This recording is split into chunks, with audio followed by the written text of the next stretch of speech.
Eh bien, salut tout le monde, j'espère que vous allez bien. En tout cas, moi ça va vraiment nickel. Aujourd'hui, on se retrouve pour une nouvelle vidéo pour vous apprendre à overclocker son processeur. Donc, pour ma part, c'est un Core i5 6600K. Je vais vous apprendre ça tout de suite. Moi, je suis sur le BIOS Asus parce que j'ai une carte mère Asus. Donc, je vais vous apprendre ça tout de suite. Donc, on va tout de suite commencer. Vous allumez l'ordi, vous allez dans le BIOS. Pour ceux qui sont sur autre chose que Asus, genre sur MSI, sur Asus ROG, je pense que c'est pas le même BIOS, et sur tout le reste, je sais pas trop comment faire, mais il faut vous chercher une vidéo qui vous apprend justement à le faire avec un BIOS autre que Asus. Donc, ça va être pareil pour le 6700K, pour le Core i7, je pense, à mon avis. Je suis pas sûr, je vais vous écrire ça dans la description, où je vous mettrai une annotation sur l'écran pour vous dire si le 6700K s'overclock à peu près pareil. Donc, je suis désolé déjà pour la qualité de la vidéo parce que j'ai pas, je peux pas rec sur l'ordi dans le BIOS. Donc du coup, je suis obligé de filmer avec mon téléphone. Bon, c'est un iPhone 6S, mais c'est pas non plus le feu. Donc voilà, je m'excuse pour ça. Donc quand vous avez lancé votre ordi, donc déjà, je tiens tout de suite à préciser que pour voir que votre processeur, de base, il est à 3.9 en turbo mode, le Core i5.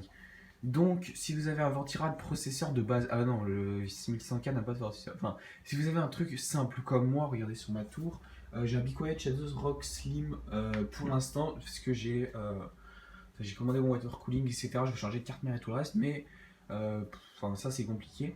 Et si vous avez un ventirad comme ça de base à 40 balles, inutile de l'overclocker à 4.6 GHz quoi, parce qu'il va vraiment chauffer de ouf et il faut que vous ayez une tour bien ventilée, il faut que vous ayez vraiment une pièce pas chauffée, etc. Sinon ça va vraiment trop chauffer et je crois que la température max pour celui-là avant que ça commence vraiment à bugger, ça soit 71 degrés à ce que j'ai lu.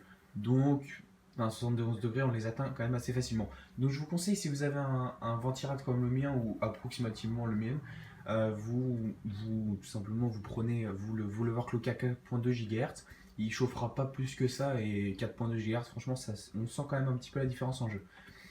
Comme Arma ou GTA qui a besoin de générer beaucoup d'entités, du coup, je trouve que le processeur fait quand même mieux le taf en étant overclocké. Donc du coup on va commencer tout de suite. Et si vous avez bien sûr un water cooling, il y a un H60, H70, H80, H90, H100, H110, ou des water cooling custom, etc. Là vous pouvez leur cloquer à 4.6 sans souci. Je crois qu'à partir de 4.6 il faut commencer à toucher le voltage, etc. Ou je sais pas trop quoi, enfin ce que j'ai lu, donc du coup ça va être un petit peu compliqué à ce niveau là. Donc voilà, fin du blabla, on va tout de suite commencer. Donc vous allez aller dans FEZ mode, là je sais pas trop ce que c'est. Euh, Ensuite, vous allez dans Air Tweaker et là, vous aurez donc voilà Turbo Mode Frequency 3.9 GHz. Donc là, vous allez dans CPU Ratio, vous allez dans Sync All Core et là, vous verrez ça. Et là, vous changez. Moi, par exemple, je vais mettre à 4.2. Voilà. Non, allez, on va mettre à 4.5. Mais si jamais vous avez comme moi un ventirad pourri, moi je me permets parce que ma tour est très bien ventilée chez moi, j'ouvre beaucoup la fenêtre, etc. Donc du coup, je fais exprès pour que ça chauffe pas trop. Mais par exemple, si je branchais mon double screen ou quoi que ce soit, ce serait juste impossible, quoi. Très clairement, impossible. Même la carte graphique, elle chauffe énormément en double screen, malgré que j'ai une 980 Ti. Enfin, voilà. Donc, du coup, là, vous voyez bien que j'ai mis 4.5. Faut surtout pas marquer 4,5, 4,5 ou 4500. Vous marquez juste 45. Vous cliquez autre part et là, vous voyez, ça c'est tous généré. Et vous voyez donc Turbo Mode Frequency 4,5 GHz. Enfin, 4500 MHz. Et là, donc, vous allez dans Exit, hop, et vous mettez Save Change and Reset. Oui, c'est ça, exact. Et là, vous attendez donc que l'ordi se redémarre. Donc voilà. Donc là, ça va être un petit peu long, parce que j'ai pas de SSD encore. Et voilà, donc là, vous voyez, non, on voit rien, mais je vais faire une petite coupure. Je vais lancer l'ordi, et puis une fois sur le bureau, j'irai dans.